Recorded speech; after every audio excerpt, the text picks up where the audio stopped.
రాష్ట్ర పండుగ నూకాలమ్మ జాతర ఈ రోజు అసెంబ్లీలో మాజీ మంత్రివర్యులు అనకాపల్లి శాసనసభ్యులు శ్రీ కొణతాల రామకృష్ణ ముఖ్యమంత్రి నారా చంద్రబాబు నాయుడిని కలిసి నూకాలమ్మ జాతరను రాష్ట్ర పండుగగా ప్రకటించాలని కోరారు. తక్షణమే తన వ్యక్తిగత కార్యదర్శి రవిచంద్రని పిలిచి నూకాలమ్మ జాతరను రాష్ట్ర పండుగగా ప్రకటించడం కోసం ఏర్పాట్లు చేయమని ముఖ్యమంత్రి నారా చంద్రబాబు నాయుడు ఆదేశించడం జరిగింది.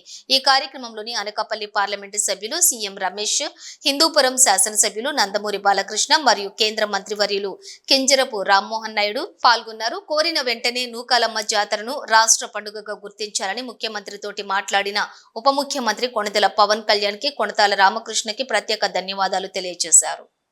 తెలంగాణలో సమ్మక్క సారక్క జాతర ఎలా చేస్తారో మన కూటమి ప్రభుత్వం వచ్చిన తర్వాత